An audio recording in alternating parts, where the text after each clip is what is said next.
আগের বারে যখন প্রথমবার বৈঠকখানা হলো তখন আমরা যারা এসছিলাম আমাদের এত ভালো লেগেছিল, আমরা খুব জোরালো আবদার করেছিলাম যে এটা যেন আবার হয়, প্রত্যেক বছর হয়। তাই এই বছর পয়লা বৈশাখের আগে এই দ্বিতীয় অনুষ্ঠান সূচিটা পেয়ে আমরা দারুণ খুশি হলাম। কীরম মনে হলো যেন আমরা খুব একটা দরকারি একটা দামি জিনিস জয় করে নিয়েছি আমাদের শহর। আর এত সুন্দর একটা অনুষ্ঠান, তার কনসেপ্ট নোটটা দেখেই এত ভালো লাগছিল। ইংলিশ হিরোটাকে রোমান হরফে বাংলায় হেরো লেখার যে মজাটা, সেটা ছিল এবারের বিষয়। এবং একটা অনুষ্ঠানের একটা সেশন যেখানে সব যেগুলো হারিয়ে গেছে জিনিস, তার নাম ডোডো পাখির ঝাঁক যেখানে হয়, সেটা তো সেই অনুষ্ঠান তো আসতেই হয় বলুন। এরম নিখাদ কবি মন না হলে তো এই নাম দেওয়া যায় না। তো আমি শুক্রবার থেকে উদ্বোধন থেকে শুনছি সব সেশনগুলো, হিরো মানুষদের কথা, গান, গল্প, সংলাপ, চিঠি। ডোডো পাখির পালকগুলো কুড়োতে কুড়োতে এই সেশনটা অবধি এসে অনেক দিক থেকে ভাবলাম হেরে যাওয়া হিরো মানুষ কিভাবে হেরে যায়, কেন হেরে যায়। এই সেশনটা এসে আমরা একটু দাঁড়িয়েছি একটা প্রশ্ন করব বলে, যে হেরে গেলে ক্ষতি কী। আর প্রশ্নটা আমরা একটু সিরিয়াসলি করব, আমরা একদম ডাক্তারবাবুকে নিয়ে বসেছি, ডাক্তারবাবুকে দিয়ে শুরু করব। হেরে যাওয়ার চ্যাপ্টার আছে নাকি মনোরোগ বিশেষজ্ঞদের? হ্যাঁ, মানে থ্যাংক ইউ। আমি তো সাইকিয়াট্রিস্ট, তাই আমার কাছে যারা আসেন তারা নিজেদের পরাজিত মনে করেন এবং তারা হেরে গেছেন মনে করেন। তাই আমার লাস্ট ৩৫ বছর তাদের সাথেই আমি কাটিয়েছি। তাই মানে শয়নে জাগরণে তাদের সাথেই। এবং আমার ইনফ্যাক্ট আমি যদি চন্দ্রিলা সঞ্চারী দুজনেই নেই, তাই আমি এই ফাঁকে বলে নিই যে এটাতেও আমি মানে হেরে যাওয়ার মধ্যে না একটা স্নিগ্ধতা আছে। তা কী হলো যে আমি তো এত গুণী মানুষদের মধ্যে আসতে পারবো এইসব জানতে পেরে নতুন জামাকাপড়ও কিনলাম। তারপর বন্ধুদের সবাইকে বললাম, আমার যারা সাইকিয়াট্রিস্ট সাইকোলজিস্ট আছে, তো সবাই বললো আমরা ওদেরও অ্যাকচুয়ালি ডেকেছিল, কিন্তু আমি লং উইকেন্ডে থাকবো না বলে এরকম করে আমি দেখলাম আমি হচ্ছি 28 নম্বর। তার আগে তো কলকাতা শহরে সর্বসাকুল্যে 30 জন মতো সাইকিয়াট্রিস্টরা সাইকোলজিস্ট আছে, তো আমি 28 নম্বরে আছি। এটা জেনে আমার মধ্যে না একটা স্নিগ্ধতা এলো যে যাক আমি আছি। কিন্তু ওরা এতবার আমার প্যান নাম্বার চাইলো যে আমি দেখলাম না, আমায় যেতেই হবে। কেননা ওরা এমন একটা মোটা অঙ্কের টাকা দেবে যাতে নির্মলা সীতারামনও চিন্তিত হয়ে যাবে।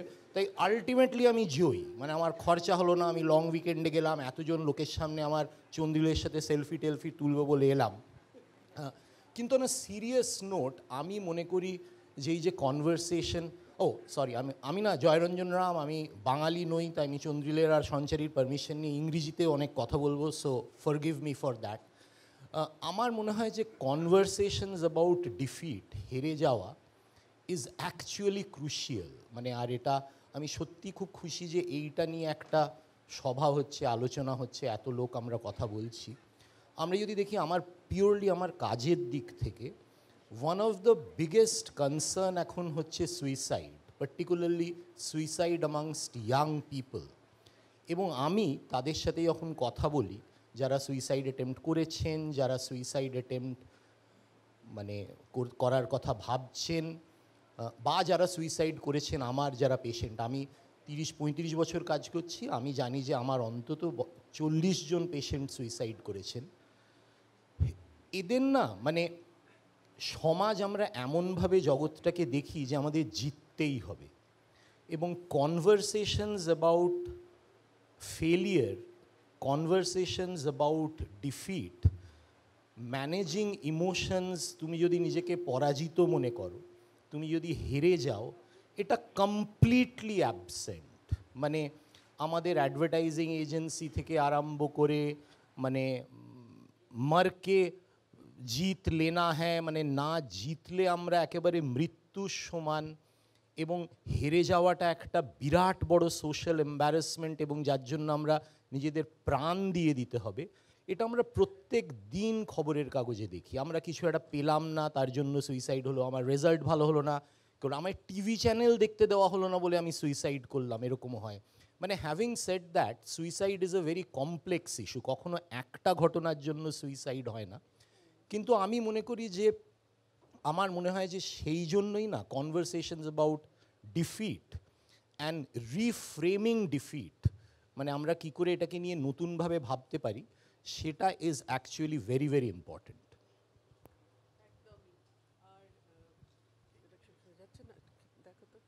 হ্যাঁ, একদমই ঠিক কথা। এবং যেহেতু এটা সাহিত্য আড্ডা, আমরা একটুখানি সাহিত্য, বা আমাদেরকে সাহিত্যে বেঁধে দেয়নি আমরা সাহিত্য সংস্কৃতি কিছু, অবভিয়াসলি এখানে একটা হেরো চরিত্রদের কথা বলা, মহাসাগর একটা পেয়ালায় ধরা, কিন্তু কেউ যদি সেটা পারেন, রঞ্জনদা পারবেন। রঞ্জনদা এক পেয়ালা হেরো হেরোইন যদি আমাদের একটু চেখে দেখতে দেন।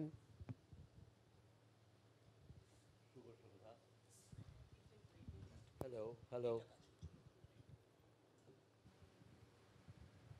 হ্যাঁ, শুভ সন্ধ্যা সবাইকে, আমার প্রীতি ও শুভেচ্ছা।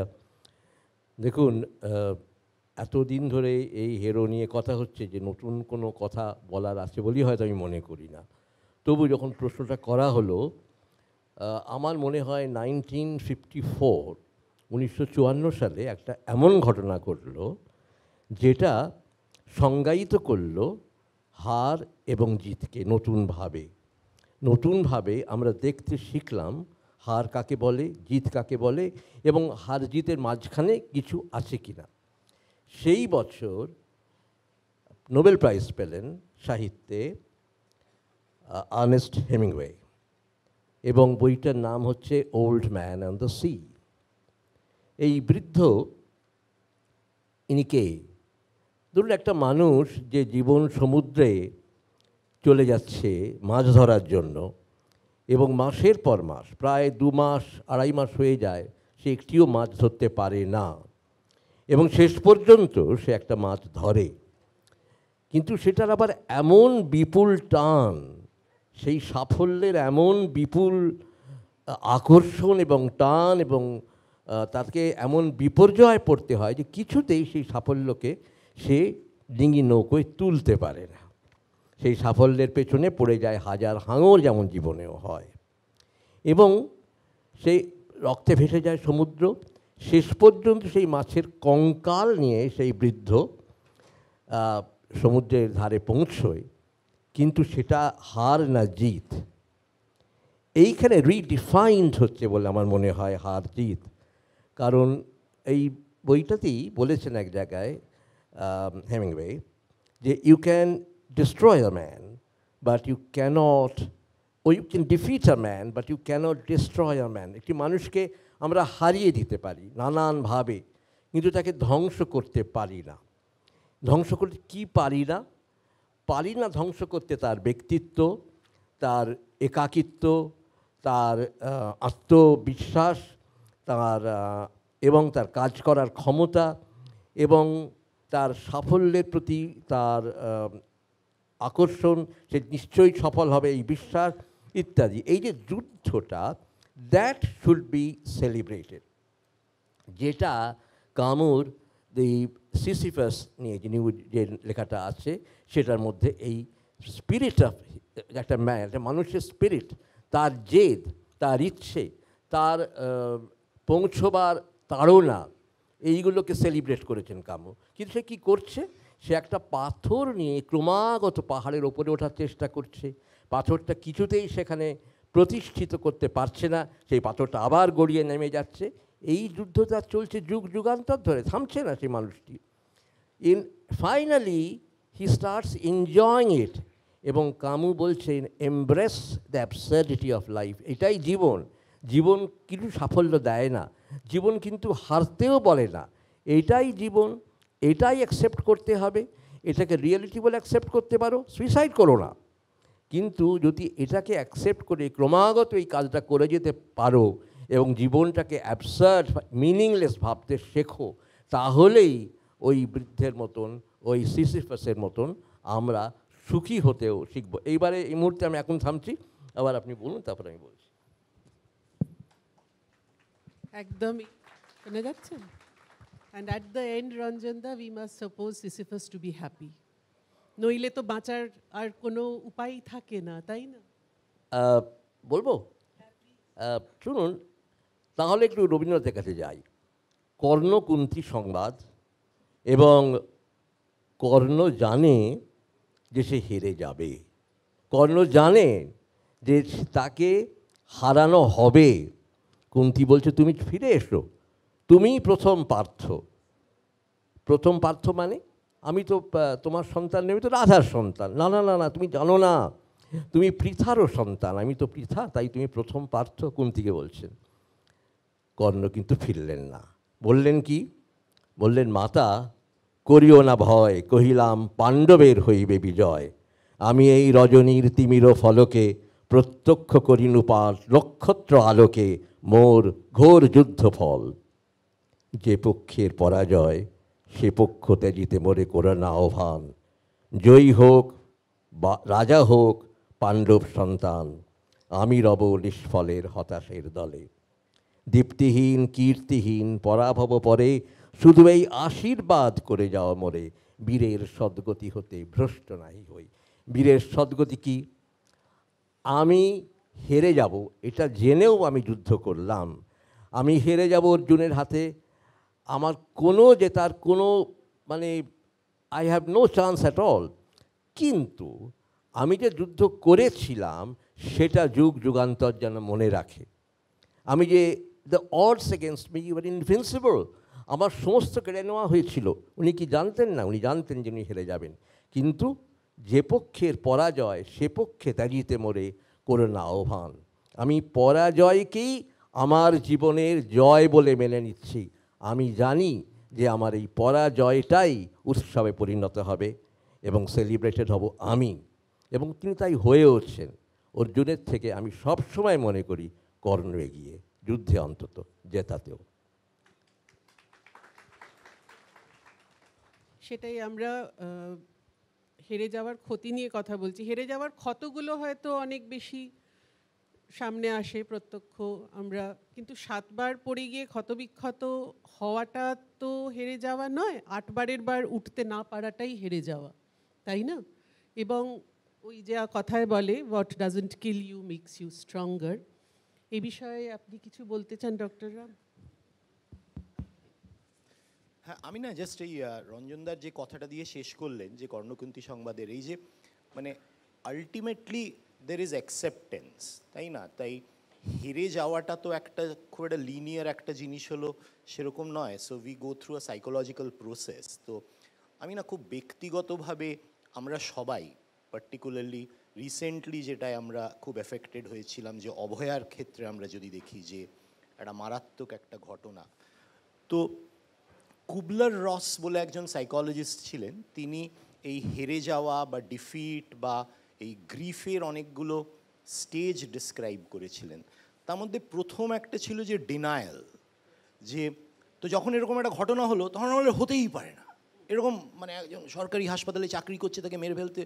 So the first response is denial. তারপর হয় দের ইজ অ্যাঙ্গার, যেটা আমরা ভয়ঙ্করভাবে দেখেছিলাম ডিউরিং দিস অভয়াকাণ্ড। তারপর কি হয়, there is bargaining.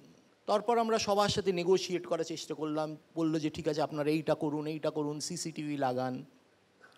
Then comes depression, যে এটা কিছু হবে না, মানে আর আমার মনে হয় বহু মানুষ, আমরা যারা মানে সাধারণ নাগরিক, প্রত্যেকেই ডাক্তাররা, প্রত্যেকেই এই সাইকেলটাদের মধ্যে গেছি। তারপর comes acceptance. So there is denial, anger, bargaining, depression and acceptance.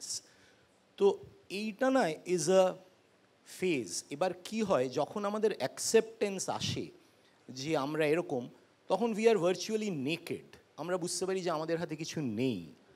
তখন দ্য নেক্সট ফেজ ইজ যেটা বলে যে পোস্ট ট্রমাটিক গ্রোথ। কেন আমার কাছে তো আর কিছু নেই, I am seeing my self in the cold light off the day, যে আমার হাতে কিচ্ছু নেই, মানে আমার দেওয়ালে পিঠ ঠেকে গেছে। তাই আমার রেজিলিয়েন্স বাড়াতে হবে, আমার ধৈর্য বাড়াতে হবে, আমার হিউমিলিটি আমাদের অ্যাকসেপ্ট করতে হবে যে we are actually powerless, but then we will fight. So I think in a way রঞ্জনদা যেটা বললেন যে ডিফিট অ্যাকচুয়ালি বিল্ডস ক্যারেক্টার। মানে আমি গ্লোরিফাই করছি না ডিফিটকে, কিন্তু ডিফিট, হেরে যাওয়া, তার মধ্যে না একটা প্রগাঢ় একটা স্নিগ্ধতা রয়েছে, শান্তি রয়েছে, কিন্তু তারপর রয়েছে there is growth of human spirit. একদমই। এবং এগুলো নিয়ে যখন ভাবছিলাম যে জয় পরাজয়, এই গোল পোস্টগুলো একটু মাথার ময়দানের মধ্যে ঠিক করার চেষ্টা করছিলাম, বারবার গোলগুলো গুলিয়ে যাচ্ছে যে কোনটা জয় কোনটা পরাজয়। পরাজয়ের মধ্যেও জয়, সেটাই তোমার ফন্দি। অনেক সময় তো আমরা সাহিত্যের পার্টিকুলারলি দেখি যে যারা ক্যারেক্টার্স প্রোটাগনিস্ট তারা হয়তো হেরে গেছে, কোনো একটা সমাজের নিরিখে হেরে গেছে, কিন্তু মন জয় তো তারাই করেছে। এরকম কোনো ক্যারেক্টারের কথা মনে পড়ে রঞ্জনদা? হ্যাঁ, সেটাই তো বললাম এতক্ষণ। এবং আমি কর্ণতেই ফিরে যাচ্ছি, কিন্তু রবীন্দ্রনাথের কর্ণ নয়, আমি বুদ্ধদেব বসুর কর্ণতে যাচ্ছি, যিনি আমাদের ভাষায় কথা বলেন, আজকের বাংলায় কথা বলেন, একেবারে ঘরের ছেলের মতন কথা বলেন। কৃষ্ণ যিনি চক্রান্তকারী, তিনি এসে বলছেন, কর্ণ তুমি এরকম করো না, তুমি শোনো তোমার মার কথা, তুমি চলে যাও, তোমার আরেক ভাই আছে অর্জুন, তোমার ছোট ভাই, তুমি প্রথম পার্থ, তুমিই রাজত্ব নেবে। বলে না কৃষ্ণ, আমি যাব না, তার কারণ হচ্ছে তুমি তো প্রতিজ্ঞাবদ্ধ যে তুমি অস্ত্র ধরবে না, তো আমি হারবো কেন? বলে আমি অস্ত্র ধরবো না ঠিক কথা, কিন্তু একটা কথা তোমাকে জানিয়ে রাখি তাহলে কর্ণ, এই হচ্ছে লাইফ, এই হচ্ছে জীবন। জীবন কিন্তু আমাদের বলে দেয় তুমি হারতে জন্মেছ, তোমাকে হারতে হবে। আমার জীবন বলেছে, আমার এত বয়স হয়েছে, আমি দেখেছি একটা জায়গায় এসে আর এগোনো যায় না। এটাই কিন্তু প্রত্যেকের জীবন। আমরা মনে করি যে আমরা চূড়ান্ত জায়গায় গিয়ে পৌঁছবো, যে তার হয় না। সেটা কেন হয় না দেখুন। আমি যোদ্ধা নই কর্ণ, আমি ঘটক মাত্র। আমি কখনো মেলাই, কখনো ছাড়াই, নিজে থাকি সর্বদা বাইরে। এই একটি পাওয়ার আছে, সর্বদা বাইরে। দুই পার্থের মহাযুদ্ধেও আমার ভূমিকা হবে দর্শকে। কিন্তু যেহেতু তোমরা দুজনে বলে বীর্যে সমকক্ষ, কি কথা, সমান দক্ষ অস্ত্রচালনায়, যেহেতু তোমাদের মধ্যে সম্ভব নয় একের হাতে অন্যের পরাভব, আমাকে তাই বিনা স্পর্শে অতি মৃদু হাতে খসিয়ে দিতে হবে গ্রন্থি, এগিয়ে আনতে হবে সমাপন। আমি করব কি জানো, মায়া বলে ডুবিয়ে দেব তোমার রথের চাকা মাটিতে, ভুলিয়ে দেব তোমাকে সেই দিব্যাস্ত্রের নাম যা পরশুরাম তোমাকে দিয়েছিলেন। তুমি যখন রথের চাকা টেনে তোমার চেষ্টায় ঘরমাত্র উদ্বিগ্ন, আমি তখন অর্জুনকে বলবো, অর্জুন অর্জুন দ্বিধা করো না, সংহার করো শত্রুকে। তুমি এত বড় মিথ্যাচার করতে পারবে কৃষ্ণ? বলে মিথ্যাচার বলছো, এটাকে সবাইকে তো সত্যি কথা জানিয়ে দিচ্ছি, তোমাকেও তো জানিয়ে গেলাম এটা আমি করবো, এটা মিথ্যাচার। এই হচ্ছে জীবন। চারধারে তাকিয়ে দেখুন, এটাই জীবন। এবার একটা অন্য লোকের কথা বলি, আমি বেশিক্ষণ বলবো না। ক্রিস্টোফার হিচেন্সকে আমি খুব ভালোবাসি। ক্রিস্টোফার হিচেন্স তখন 62 বছর বয়স, 2011 সাল। উনি ক্যান্সারে মারা যাচ্ছেন, একেবারে শেষ অবস্থা, মুণ্ডিত মস্তক, ওই রকম একটা বড় পাবলিক স্পিকার, ওই রকম মানে প্রবল পণ্ডিত এসে দাঁড়িয়েছেন মাইকটা নিয়ে, গলা ভেঙে গেছে, কথা বলতে পারছেন না, আস্তে আস্তে বলছেন। তখন একজন হঠাৎ অডিয়েন্সের মধ্যে থেকে, অন্ধকারের মধ্যে থেকে জিজ্ঞেস করেছে, how are you doing mister ক্রিচেন্স? মানে বিদ্রুপটাই, ভগবান তো তোমায় শাস্তি দিল, কারণ তুমি ভগবানের প্রবলতম শত্রু বলে নিজেকে ঘোষণা করেছিলে। তা মানুষের কতটুকু ক্ষমতা দেখলে তো, কিছু তো করতে পারছো না, তুমি তো ক্যান্সারে মারা যাচ্ছ। তখন ক্রিস্টোফার হিচেন্সের উত্তরটা শুনুন, গলা ভেঙে গেছে, বলছেন, well, I am dying, but so are all of us here and outside also. তাহলে জিতল কে? সময়। সময় জিতল।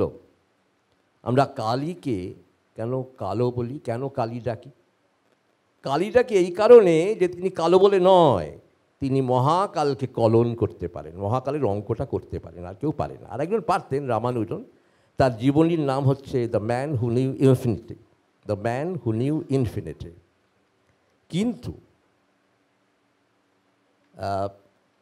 ব্রায়ান, একজন সায়েন্টিস্টের নাম, উনি সময় নিয়ে ভয়ঙ্কর ভালো রিসার্চ করেছেন, ভয়ঙ্কর কাজ করেছেন। উইলিয়ামস আর একজন সময়ের ফিলসফার, সময় নিয়ে কাজ করেছেন। তারা দুজনেই বলছেন মহাকালও মরছে, মহাকালও হেরে যাচ্ছে। কার কাছে? এমন একটা শক্তির কাছে যা মহাকালের থেকেও বড়। আমরা কেউ জানি না সেই শক্তি কী, কিন্তু মহাকাল কি করে হাসছে, মহাকাল মরছে কি করে?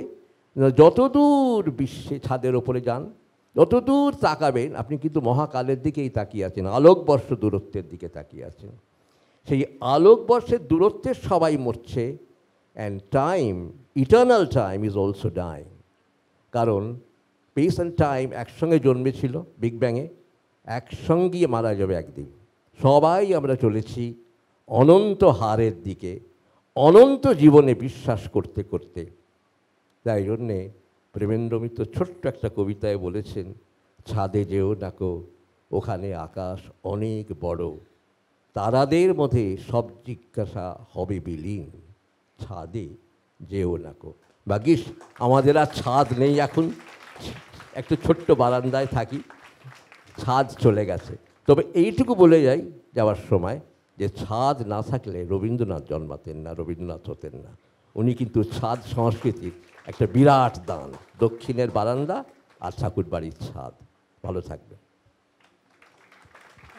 ছাদ থেকে বারান্দা,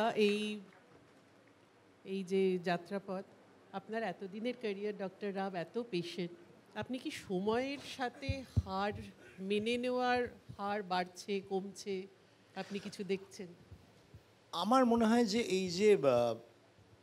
এইটা যে হেরে যাওয়াটা না মেনে নেওয়া না, is a fallacy of science. মানে আমরা যদি সোশিওলজিক্যালি আর একটু বৃহত্তর প্রেক্ষাপটে দেখি, মানে কি হলো যে পেনিসিলিন আবিষ্কৃত হলো, লোকেরা আর অনেক দিন বেশি বাঁচতে আরম্ভ করলো, নীল আর্মস্ট্রং চাঁদে পা দিলেন। তো একটা ওই 70s থেকে একটা over optimism that we can control everything. আর আমরা এই যে সায়েন্স যত নিজেকে অব্যর্থ প্রমাণ করার চেষ্টা করলো, এই যে আমরা উই উইল রিভার্স এজিং, আমরা জিনোম সব জানতে পেরে গেছি, আমরা এবার বিভিন্ন টেকনোলজি নিয়ে জিন চেঞ্জ করতে পারি, যার ফলে কি হলো, আমার মনে হয় এই যে প্রচুর একটা প্রভাব হলো in bringing a false optimism. আর সাথে সাথে কি হলো যে নন এসেনশিয়াল, আমরা অনেকেই টেকনিক্যাল সাবজেক্টগুলোর উপর আরও অনেক বেশি জোর দিতে আরম্ভ করলাম, এবং লিটারেচার, আর্টস, ফিলসফি, তার যে মূল্যগুলো আস্তে আস্তে কিন্তু সমাজ থেকে অনেকটাই পিছিয়ে পড়তে আরম্ভ করলো। তো therefore we started believing that we can do everything. কিন্তু এই যে through out history, through out philosophy, through out literature বারবার বলা হয়েছে, রঞ্জনদা যেটা এত সুন্দরভাবে বললেন, যে প্রত্যেকটা জায়গায় কিন্তু there is mention of human fallibility, there is mention of human vulnerabilities. তো সেইগুলো না আমার মনে হয় this culture of science made us over optimistic, এবং যার ফলে এখন আমরা তার একটা ব্যাকল্যাশ দেখছি, যে এই acceptance of failure, acceptance of not সাকসিডিং, সেটা একটা চরমভাবে হচ্ছে, এবং we are constantly pushing to succeed. মানে কোথাও লেখা নেই, মানে ভগবান আমাদের যখন পৃথিবীতে পাঠান, কপালে লিখে দেন না যে তুমি সব সময় সাকসেসফুল হবে, তাই না? Life is like an Indian thali, সেখানে উচ্ছেও আছে, রাজভোগও আছে, তাই we have to take care of both. তো সামহাও আমরা না এই উচ্ছে আছে, তেতো আছে, এগুলোও আমাদের খেতে হবে, এবং খেলে শরীরের উপকার হবে, এই কনসেপ্টটা we are divorcing our self from that. তো সেই জন্য আমরা প্রচুর, মানে আমার যখন বিয়ের সম্বন্ধ হয়েছিল, আমি যখন ফাইনালি ডিসাইড করলাম যে আমার শাশুড়ি খুব চিন্তিত, আমি যখন বললাম আমি সাইকিয়াট্রি নেব, আমার শাশুড়ি জেনুইনলি খুব চিন্তিত হয়ে পড়েছিলেন যে তোমাদের রুগী টুগি হবে, মানে আদৌ তোমার খেতে পড়তে পারবে কি না, মেয়ে এই নিয়ে চিন্তা ছিল। কিন্তু দুর্ভাগ্যবশত মেন্টাল হেলথ প্রবলেমস এখন এত বাড়ছে, and I think it's a kind of a fallacy of science, and that we are not pursuing literature, art, and the conversation about human misery is completely lacking. কোথায় আমাদের কথা হয় যেখানে আমরা দুঃখ নিয়ে কথা বলি? আমি না আমাদের প্রত্যেকেরই বন্ধুদের গ্রুপে, তন্ময় আমার খুব ঘনিষ্ঠ বন্ধু, আমি বলেছিলাম আমাদের 60 বছর বয়স হয়ে গেছে, নানা রকমের আনন্দের খবর আর কোথায় খেতে যাব এই প্ল্যান না করে লেটস টক অ্যাবাউট ডেথ।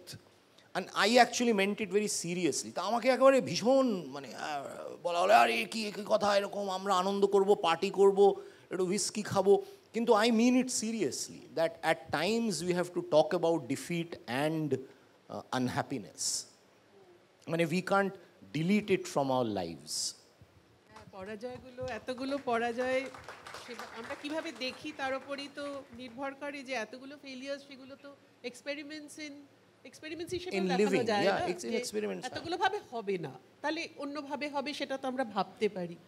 আর সায়েন্সের দিকটা আপনি বললেন বেড়ে যাচ্ছে, লিটারেচারের দিকটা কমে যাচ্ছে, তো রঞ্জনদা এই সময়ের কথা ভেবেই যদি আমরা ভাবি যে লিটারেচারেও কি আপনি দেখছেন একটা পরিবর্তন হচ্ছে, যে মানে failure, hero as a failure, সে তো ট্র্যাজিক হিরো হতে পারে যে পরিস্থিতির প্যাঁচে পড়ে সে হেরে গেল, আবার সে অ্যান্টি হিরো হতে পারে যার মধ্যে ওই হিরোইক কোয়ালিটিসগুলো সেইভাবে, যেটা ডেথ অফ আ সেলসম্যানে ধরুন আমরা বলতে পারি।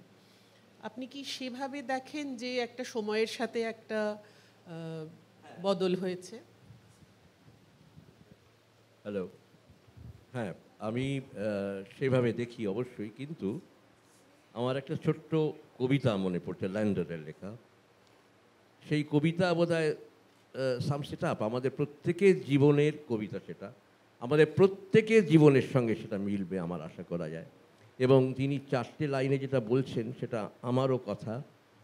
সেটা হচ্ছে যে আমি যখন জন্মালাম চারধারে, আমি যখন বড় হচ্ছি, সেই সময় আমি দেখলাম যে যুদ্ধ করতে হবে, কিন্তু আমার তখন ঔদ্ধত্য এতটাই, যেমন মনে হলো যে আমার সঙ্গে যুদ্ধটা করবে কি, মনে হলো না যে আমি কারোর কাছে হেরে যেতে পারি।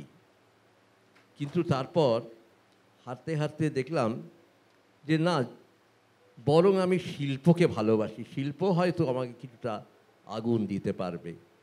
শিল্পে গেলাম, কিন্তু তার থেকেও বেরিয়ে এসে এই যাবার আগে শেষ অগ্নিকুণ্ডের সামনে বসে আমি হাতটাকে, আমার ঠান্ডা হাত দুটোকে একটু গরম করে নেওয়ার চেষ্টা করছি।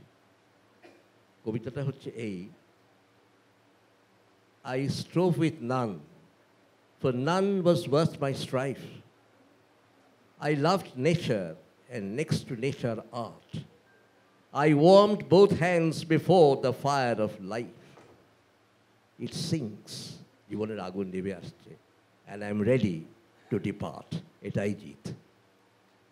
আমি বিদায় জানাচ্ছি জীবনকে, সাহস করে জানাচ্ছি জীবনকে, অনেক তো দেখলাম তোমাকে, হারও নেই, জিতও নেই, সুতরাং বিদায় জীবন। এবং আপনারা লড়াই করুন, আরও অনেক দিন লড়াই করুন, তারপর একদিন যেন ভালোভাবে বলতে পারেন বিদায় জীবন। এবং তারপরে কোথায় যাচ্ছি আমরা কেউ জানি না। এটা একটা মহা রহস্য, জানেন, এর কোনো শেষ নেই, আমরা আলোচনা করেও কোনো লাভ নেই। তবে কখনো মৃত্যুর কথা ভাববেন না, জীবনটা যাপন করুন এবং জীবনই পথ দেখাবে, আমার ধারণা তাই। এই কথাগুলোর পরে খুব আর কিছু বলার থাকে না, তবে ডক্টর রাম, আপনি যদি একটু আমাদের সাহায্য করে দেন যে পরাজয়কে নিয়ে আমরা সাথে নিয়ে কিভাবে চলব। আমি না মনে করি, আবার আমি কাজের মাধ্যমে দেখেছি যে আমরা না we live in the present, আমরা খুব বেশি বর্তমানে থাকি। কিন্তু আমরা যদি লং টার্ম দেখি, যে আমার জীবনে অনেক কিছু দুঃখজনক ঘটনা হয়েছিল, সেটা আমি অতিক্রম করে এসেছি, এবং সেইটাকে না আমাদের রসদ করে থাকতে হবে যে আমি ওরকম খারাপ সময় পেরিয়ে এসেছি, তাই এই মুহূর্তে যে খারাপ সময় সেইটাও আমি পেরোবো এবং ভবিষ্যতেও পারবো। কিন্তু আমি মনে করি যে একটা ভীষণ দরকার, যে যেটা আজকাল ইনস্টাগ্রামের ভাষায় বলে বিল্ড ইউর ট্রাইব। আমাদের যদি আশেপাশে বন্ধু বান্ধব আত্মীয় স্বজন না থাকে, যেটা আমরা ক্রমাগত ডিভোর্সড হয়ে যাচ্ছি from real life connections through social media, cellphone, আমাদের না we have to invest in real relationships in real time and face to face contact. তাহলে আমার মনে হয় আমরা বেশিরভাগ দুঃখ, কষ্ট, গ্লানিকে কিছুটা সাহায্যের সাথে অতিক্রম করতে পারবো। সহজভাবে পারবো না, কিন্তু পারবো।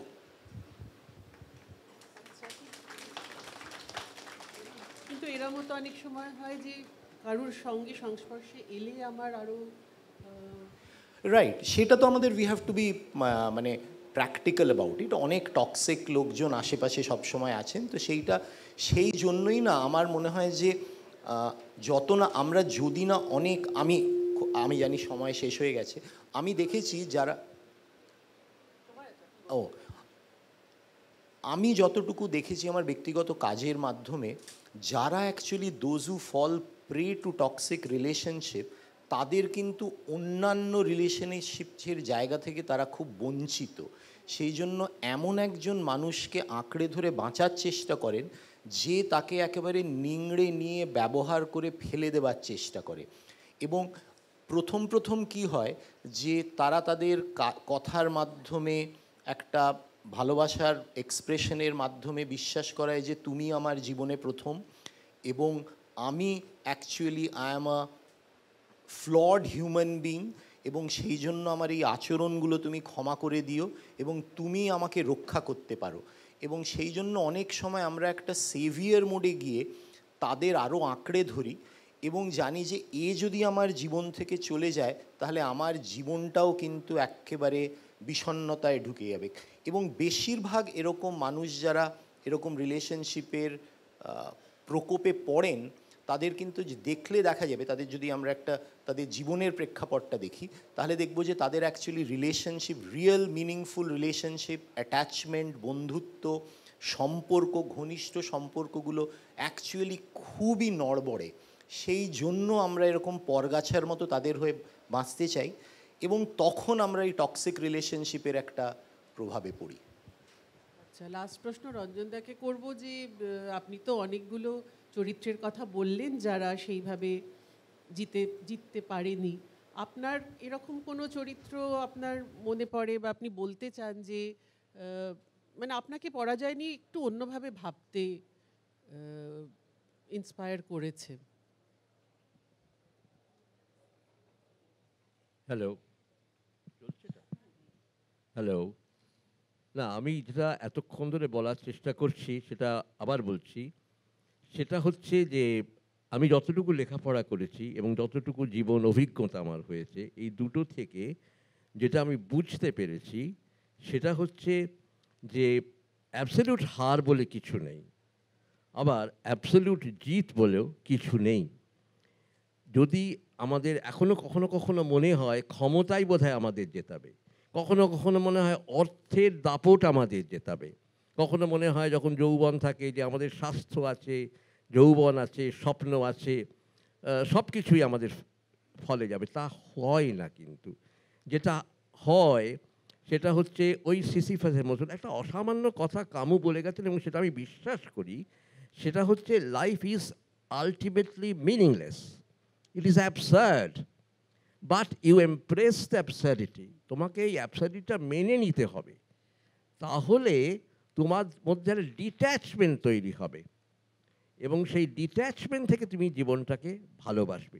উপনিষদের প্রথম কথাও কিন্তু তাই, তেন তক্তেন ভুঞ্জিতা। তুমি ত্যাগ করতে করতে ভোগ করো, কখনো আটকে যেও না ভোগের মধ্যে, কখনো সম্পৃক্ত হও না, একটা যেন ডিস্টেন্স বজায় থাকে।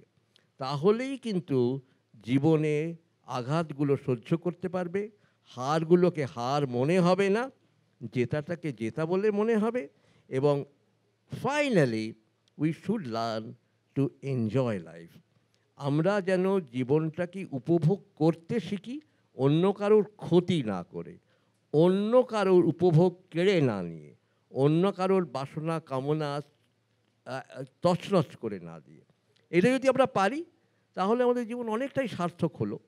বাকিটা ছেড়ে দিতে হবে। ওই চান্স, একজন অদৃশ্য কৃষ্ণ আছে কোথাও, একটা অদৃশ্য শক্তি আছে কোথাও, সে একদম বলে পরিষ্কার করে বলে খেলে, জীবন বলে দেয় যে এই ঘটনা ঘটতে চলেছে এবং তৈরি থাকো। এটা আমি বুদ্ধদেব বসুর সঙ্গে একদিন বসেছিলাম, বহু বছর আগের কথা বলে শেষ করি, নাহলে বোরিং হয়ে যাবে। বুদ্ধদেব বসু আমাকে বললেন, আমার এখনও পরিষ্কার মনে আছে, দেখো রঞ্জন, যখন শার্ল বোদলেয়ার মারা যাচ্ছেন তার মায়ের কোলে মাথা দিয়ে আয়নার দিকে তাকিয়ে তখন উনি চিনতে পারছেন না আয়নায় কার ছবি দেখছেন, আর এই কোন মহিলার কোলে তিনি মাথা রেখে আছেন। এটা কি কর্ণের অবস্থা নয়? কর্ণ তো শেষ মুহূর্তে সবই ভুলে যাবেন। তো এটা তো জীবনের পরিণতি। সাল বদলের মতন কবির, তাহলে রবীন্দ্রনাথ কি বললেন শেষ উচ্চারণ, তোরা একটা কিছু কর, আমার যে বড় কষ্ট হচ্ছে। এমন হেঁচকি উঠেছিল 2.5 দিন ধরে, কেউ থামাতে পারেনি। সেসব কথা নাই বললাম, এগুলো সব জীবনেই থাকে। রবীন্দ্রনাথের অ্যাচিভমেন্টটা দেখুন, সেই অ্যাচিভমেন্টটাই থাকবে এবং সর্বক্ষেত্রেই তাই। আমাদের অ্যাচিভ করতে হবে, আমাদের আশা ছাড়লে চলবে না। আমরা হেরে যাওয়াটাকেও যেন অনাসক্তভাবে গ্রহণ করতে পারি, তবেই আমাদের জিত আসবে হয়তো কখনো কখনো। এই আর কি, খুব একটা ইন্টারেস্টিং লাইফ জীবন নয়।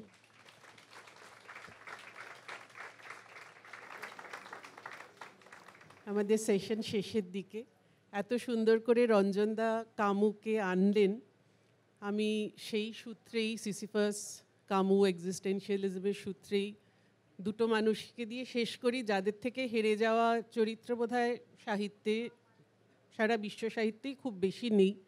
দুজন লোক যারা রোজ আসে, একজন লোকের জন্য অপেক্ষা করে, সেই লোকটা কোনোদিনও আসে না।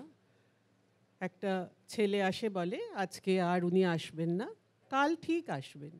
কাল আবার ওই দুটো লোক আসে, আবার তারা অপেক্ষা করে, এবং এই অপেক্ষার মধ্যে দিয়ে তারা যে তাদের কথায়, তাদের সব কাজের মধ্যে দিয়ে চারদিকে তো সব কিছু খসে খসে পড়ছে, সব প্লাস্টারগুলো খসে খসে পড়ে গিয়ে ওই অ্যাবসার্ডিটি, লজিক্যালিটির ইটগুলো সব বেরিয়ে আসছে। সেগুলো কোনোভাবে যেন একটা নিজেদের সাধ্য মতন ওয়ালপেপার দিয়ে দিয়ে ওরা যেন একটা নিজেদের চারদিকটা যেন, এই পরাজিত মানুষগুলোও কি গোদোকে পাঠাচ্ছে না মেসেজ যে আমাকে পড়লে মনে খুঁজো এইখানে, এখানে খুঁজছি আমি জীবনের মানে। এই যে হেরে গিয়ে এই অ্যাকসেপ্টেন্সটা, পোস্ট ট্রমাটিক অ্যাকসেপ্টেন্স, সেখান থেকে কি একটা জয় উঠে আসে না? এবং সেই জয়টা কি কোনোদিন সম্ভব যদি আমরা হারটাকে মেনে না নিতে পারি? বেকেটের কথা দিয়ে শেষ করি, ever tried, ever failed, no matter, try again, fail better. Thank you.